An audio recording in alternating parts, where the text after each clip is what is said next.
नमस्कार विद्यार्थी मित्रांनो. गुलाबाचे फूल सुंदर दिसते, पण त्याला फुलवण्यासाठी काट्यांमधून मार्ग काढावा लागतो. मित्रांनो, जीवनात यश मिळवायचे असेल तर अडचणी, चुका आणि कठीण प्रश्न यांना घाबरून चालत नाही. जसा गुलाब काट्यांमधून राहूनही आपला सुगंध पसरवितो, तसेच आपणही कठीण प्रश्नाचा सराव करून आपल्या यशाचा मार्ग तयार केला पाहिजे.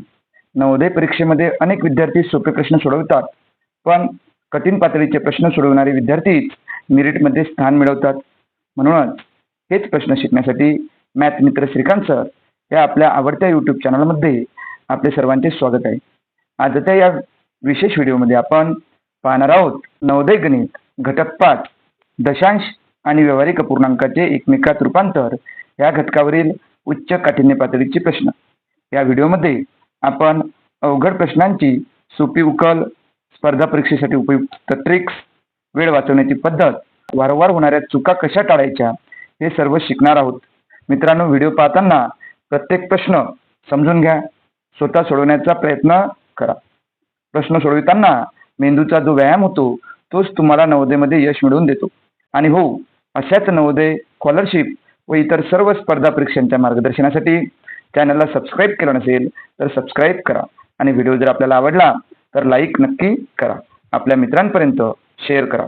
चला तर मग मित्रांनो, सुरू करूया घटक 5 उच्च काठिण्य पातळीची प्रश्न. यामधील पहिला प्रश्न आपण पाहणार आहोत. पुढीलपैकी कोणत्या गटातील अपूर्णांक चढत्या क्रमाने मांडले आहे? आपल्याला चढता क्रम काढायचा आहे. चढता क्रम म्हणजे काय? तर लहान संख्येपासून मोठ्या संख्येपर्यंतची मांडणी. मग आपल्याला सुरुवातीला कोणती संख्या पाहिजे? लहान संख्या पाहिजे. परंतु आपण जर या दिलेल्या संख्यांचं निरीक्षण केलं तर पर्यायातील दिलेल्या सर्वच्या सर्व संख्या सारख्याच आहे, फक्त मागे पुढे दिलेल्या आहे. पण पहिली संख्या दिली दशांश पूर्णांकात, दुसरी दिली अपूर्णांकात आणि तिसरी पण दिली अपूर्णांकात. मग आपण काय करू? हा तर दशांश पूर्णांकात आहेच पहिली, मग याला पण आपण दशांश पूर्णांकात बनवू आणि याला पण दशांश पूर्णांकात बनवू. म्हणजे आपल्याला लहान मोठी संख्या ओळखायला खूप सोपी जाईल. मग इथे काय? 8/5 म्हणजेच 8/5 यांचा जर आपण भागाकार केला, आपलं उत्तर काय येईल? 5चा टेबल म्हणा 8 पर्यंत. 5चं 1 5, 8तून 5 गेले 3 राहिले, 5नं 3ला भाग जात नाही, म्हणून इथं दशांश चिन्ह दिलं आणि खाली 0 दिलं. मग काय झालं? खाली झाले 30, 5 सख 30 म्हणजेच 8/5 याचा अर्थ होतो 1.6. म्हणजे आपण याला काय केलं? अपूर्णांकाचं दशांश पूर्णांकात रूपांतर केलं. याचं पण करू. इथे चूक झाली होती, आपण बदल केला. इथं होतं 7/8. आता मला सांगा मित्रांनो, 8च्या टेबलमध्ये 7 येणार का? लहान आहे, भाग जात नाही, म्हणून आपण काय केलं? शून्याचा भाग दिला म्हणजे दशांश चिन्ह घेतलं आणि इथे 70 केलं. आणि 8चा टेबल जर म्हटलं आपण 70 येईपर्यंत, तर मग काय होते? 8×8 64 म्हणजे उत्तर काय आलं? 0.8. मग आपल्याला सापडला आता 3 याचा आपण दशांश रूप आहे. इथे पहिल्याचा आहे 2.5, इथे 1.6, 0.8. यामध्ये सर्वात लहान संख्या कोणती? तर मग ही 0.8 येणारी, म्हणजे 7/8.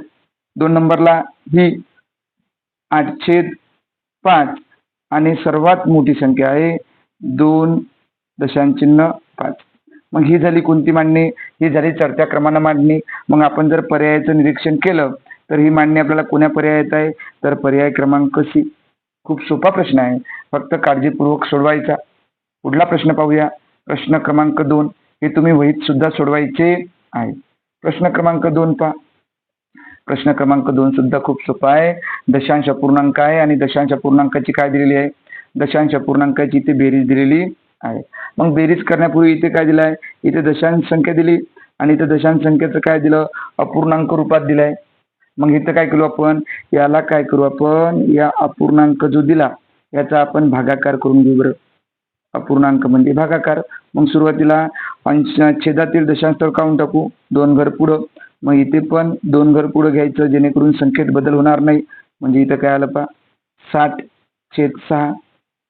मग काय झालं 60/6 जर आलं, 6×1 6, 6×10 60. म्हणजे उत्तर काय आलं? 10. मग आधी काय होतं? बेरीज कशाची करायची? आता वरचं होतं हे आपलं 0.1 अधिक 10. याचाच अर्थ काय होतो? 0.1 अधिक 10 म्हणजेच 10.1. मग 10.1 पर्यायात आहे का? नाही. आपलं उत्तर आलं दशांशामध्ये. आणि पर्याय कशात दिलेले आहे? पर्याय दिले आहे आपल्याला अपूर्णांकामध्ये. मग दशांश अपूर्णांकाचं रूपांतर अपूर्णांकात करताना आधी काय करायचं? आधी सुरुवातीला पाहायचं किती अंकानंतर दशांश स्थळ आहे. एका अंकानंतर आहे म्हणून 1 वर एकच शून्य द्यायचं म्हणजे 10 लिहायचं आणि ही संख्या जशीच्या तशी वर लिहून घ्यायची. दशांश स्थळ काढून टाकायचं कारण आपण इथं भागाकारात 10 दिले म्हणजे आपलं उत्तर आलं 101/10. मग आपण जर पाहिलं तर पर्याय क्रमांक 1 येणार 101/10. खूप सोपा आहे. पुढला प्रश्न पहा. प्रश्न क्रमांक 3. प्रश्न क्रमांक 3 पहा काय दिले आहे? दशांश अपूर्णांक दिलेले आहे आणि या संख्या चढत्या क्रमाने मांडल्यास पहिल्या व शेवटच्या संख्येतील फरक. मग आपण एवढ्या चढत्या क्रमाने मांडायचं कामच नाही. आपल्याला काय म्हणायचं आहे? फरक. फरक म्हणजे बाबा मुलांनो वजाबाकी. फरक म्हणजे काय? वजाबाकी. आणि आपल्याला काय म्हटलं त्यांनी? चढत्या क्रमाने मांडायचं. चढत्या क्रमाने मांडणं म्हणजे सर्वात इथे सर्वात लहान संख्या. सर्वात आधी कोणती येणार? सर्वात आधी येणार सर्वात लहान संख्या. मग इथे लहान संख्या आणि शेवटी येणार सर्वात मोठी संख्या. पण त्यांनी काय म्हटलं? चढत्या क्रमाने मांडल्यास पहिल्या नंबरची म्हणजे सर्वात लहान आणि शेवटच्या संख्येतील म्हणजे सर्वात मोठी यातील फरक किती? मग सर्वात पहिले आपण काय करू? सर्वात लहान संख्या पाहू याच्यातली कोणती आहे? मग इथे पहा, इथे 5च आहे. दशांश पूर्णांक दशांश चिन्हाच्या डावीकडे पहा, इथे 5 आहे, इथे 5 आहे, इथे 5 आहे, सारखं आहे. मग या दशांशाला म्हणायचं, या पॉईंटला म्हणायचं एकांश आणि ह्या 4ला दशांश. आता आपल्याला लहान संख्या पाहिजे म्हणजे कोणाचा दशांश रूप लहान आहे पाहायचं. इथे 4 आहे, इथे 0 आहे, इथे 1 आहे, इथे 0 आहे. म्हणजे मग इथे 0 नंतर 8 आहे, इथे 0 नंतर 6 आहे म्हणजे सर्वात लहान आहे यामधील संख्या 5.06. आता आपल्याला काय करायचं आहे? आता आपल्याला काय करायचं आहे? सर्वात मोठी संख्या. सर्वात मोठी म्हणजे कोण्या संख्येचा दशांश सर्वात मोठा आहे पाहू. इथे दशांश 4 आहे आणि बाकीचा दशांश सर्व इथं दशांश 1 आहे त्यामुळे ही संख्या सर्वात मोठी म्हणजे 5.4. आता फरक काढायचं, वजाबाकी करायचं. मग वजाबाकी करताना काय करतो? मोठ्या संख्येमधून लहान संख्या काढू. ही मोठी संख्या दशांश चिन्हाखाली दशांश चिन्ह आणि यांची करू वजाबाकी. मग इथे काहीच नाही म्हणजे इथे 0 आहे म्हणजे 0 मधून 6 जाते का? नाही. मग इथला कॅरी घेतला. 10 मधून 6 गेले, 4 राहिले, इथे 3 राहिले, 3तून 0 गेला 3, दशांश चिन्हाच्या जागी दशांश चिन्ह, 5तून 5 गेले 0 म्हणजे आपलं उत्तर काय आलं? 0 दशांश चिन्ह 3 4. मग आता 0 दशांश चिन्ह 3 4 आहे का कुठं? नाही. यांनी काय दिलं? आपलं उत्तर निघालं दशांश अपूर्णांकात. त्यांनी रूपांतर केलं अपूर्णांकात. मग याला अपूर्णांकात रूपांतर करू. खूप सोपं आहे, फक्त समजून घ्या. किती अंकानंतर दशांश रूप दिलेलं आहे? दशांश चिन्ह 1 आणि 2 अंकानंतर म्हणजे 1 वर 2 शून्य द्या. एकानंतर दिलं असतं तर 1 वर एकच शून्य, 2 वर दिलं म्हणून 1 वर 2 शून्य खाली आणि वर जसंच्या तसे देऊन टाका. म्हणजे आपलं उत्तर काय? 34/100. इथे एका 34/100 नाही आहे. मग याला लहान रूप द्या, याला 2नी भाग द्या. 34चे हाफ करा. 34चे अर्धे किती होणार? 34चे अर्धे होणार आहे 17 आणि 100चे अर्धे करा म्हणजे 2 भाग द्या. 100चे अर्धे 50. मग 34/50 आहे का कुठे? तर आहे. पर्याय क्रमांक 2 बी. याला लहान रूप देता येत नाही कारण 17 ही मूळ संख्या आहे. म्हणजे आपलं उत्तर आलं 17/50. समजून घ्या. अशा प्रश्नाचा सराव करा जेणेकरून एकही प्रश्न आपला चुकणार नाही. पुढला प्रश्न पाहूया. प्रश्न क्रमांक 4. हे सर्व प्रश्न वहीत लिहायचे आणि सरांनी शिकवल्याप्रमाणे स्पष्टीकरणासह सोडवायचे आहे. प्रश्न क्रमांक 4 पाहू आपण. इथे पहा काय दिलाय?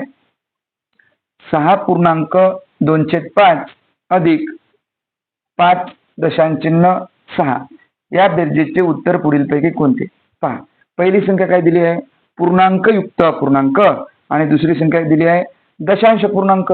मग आपण या पूर्णांक युक्त अपूर्णांकाचं रूपांतर कशात करू? दशांश पूर्णांकात करू आणि मग दोघांची बेरीज करू. मग आता याची दशांश पूर्णांकात रूपांतर करताना आपण काय करू? पहिल्यांदा याला काय करू? 6.25 याचं रूपांतर सुरुवातीला काय करू आपण? अपूर्णांकात करू, पूर्णांक युक्तचं. मग 5 या 6ला मल्टिप्लाय करा, गुणा. 5 × 30, 30 मध्ये 2 मिळवले 32, 32/5 हे झाला अपूर्णांक. आणि या अपूर्णांकाचा दशांश अपूर्णांकात करू, भागाकार करू. 5चा टेबल म्हणा 32 पर्यंत. 5 सख 30. बाकी किती उरले? 32 मधून 30 गेले, 2 उरले. 2ला 5ने भाग जाते का? नाही. मग खाली 0 दिला 2च्या पुढं आणि इथं पॉईंट दिला, म्हणजे खाली 20 झाले. म्हणजे 5चा टेबल म्हणायचं 20 पर्यंत. 5 चोक 20, म्हणजे 20 मधून 20 गेले, 0 राहिले. आपलं उत्तर आलं 6.4. आणि पुढचं काय? 5.6. यांची बेरीज करू. इथे लिहून घ्या मग. दशांश चिन्हाखाली दशांश चिन्ह, 5.6 आणि यांची बेरीज करा लगेच. बेरीज पा काय येते? 4 मध्ये 6 मिळवा. 6 आणि 4 10 0. आजचाला 1. दशांश चिन्हाच्या जागी दशांश चिन्ह. आणि इथे किती गेले? 6 आणि 1 7. 7 आणि 5 12. म्हणजेच आपलं उत्तर काय आलं पहा? आपलं उत्तर आलं पर्याय क्रमांक डी. खूप सोपं आहे, फक्त समजून घ्यायचं, चूक करायची नाही. पहा मग पुढला प्रश्न पाहूया. आणि पुढला प्रश्न पाहण्याआधी तुम्हाला यामध्ये सांगतो, पुस्तकामध्ये जो आहे आपल्या उच्च काठिण्य पातळीच्या प्रश्नामध्ये पुस्तकामध्ये जो आहे तो ह्या प्रश्न असा दिलेला होता. 6.12/5 अधिक 5.6 हे असा प्रश्न दिला होता. जर आपण असा प्रश्न घेतला असता आणि यांची जर आपण बेरीज केली असती तर आपलं उत्तर आलं असतं 14. आणि 14 पर्यायात कुठेच नाही, पुस्तकात ही चूक झालेली होती. म्हणून आपण काय केलं? या अपूर्णांकातच बदल केला. नाही तर तुम्ही हा अपूर्णांक सोडून पहा, याचं उत्तर 14 येणार. आणि 14 आपल्या पर्यायात कुठेही दिलेले नाही. म्हणून आपण इथे अपूर्णांकात थोडा काय केला? आपण या अपूर्णांकात थोडा बदल केला, म्हणजे जेणेकरून आपलं उत्तर काय ते पर्याय क्रमांक डी. पुढला प्रश्न पहा. प्रश्न क्रमांक 5 आणि उच्च काठिण्य पातळीमधील शेवटचा प्रश्न. हे सर्व प्रश्न सोपे आहे, फक्त या प्रकारच्या खूप साऱ्या प्रश्नांचा सराव करायचा, म्हणजे आपल्याला काय जाईल? सर्वच्या सर्व प्रश्न सोपे जाईल. पुढला प्रश्न आहे 1.25 किलोग्रॅम प्लस 3.5 किलोग्रॅम या बेरजेचे दशांशामधील उत्तर आहे. खूप सोपा प्रश्न आहे. 1.25 किलो म्हणजे काय? 1 किलो आणि 1 किलोचा पावभाग. म्हणजेच आपण काय करू शकतो? 1.25 किलोग्रॅम म्हणजे 1.25. हे झालं 1.25 किलो. प्लस अधिक 3.5 किलो. 3.5 किलो म्हणजे 3 किलो आणि अर्धे, म्हणजे 3.5 किंवा 50 लिहिले तरी चालेल. मग हे झालं दशांश रूपात मांडणी. आता याची काय करू आपण? याची उभी मांडणी करायची. 3.50 1.25. ही सुरुवातीला ही संख्या घेतली तरी चाललं असतं, काही फरक पडला नसता. मग 0 मध्ये याची काय करायची आपल्याला बेरीज. 0 मध्ये 5 मिळवला 5, 5 मध्ये 2 मिळवले 7, दशांश चिन्हाच्या जागी दशांश चिन्ह, 3 मध्ये 1 मिळवला 4. आपलं उत्तर येते 4.75. कुठे आहे पहा? इथे आहे का? इथे आहे, इथे नाही, इथे पण नाही, इथे पण नाही. आता बऱ्याच मुलांना असं वाटेल सर इथे 0 आहे एक्स्ट्रा. इथे तुम्ही कितीकही 0 दिले काही फरक पडणार नाही. त्यामुळे आपलं उत्तर काय येते मुलांनो? आपलं उत्तर येते पर्याय क्रमांक. अशा प्रकारे आज आपण घटक 5 यामधील उच्च काठिण्य पातळीच्या प्रश्नांचा सराव केलेला आहे. तुम्ही सुद्धा हे सर्व प्रश्न आपल्या वहीत लिहायचे आणि स्पष्टीकरणासह सोडवायचे. आणि आपल्याला जर हा व्हिडिओ आवडला असेल तर या व्हिडिओला लाईक करायचं. भेटूया पुढल्या व्हिडिओमध्ये. धन्यवाद.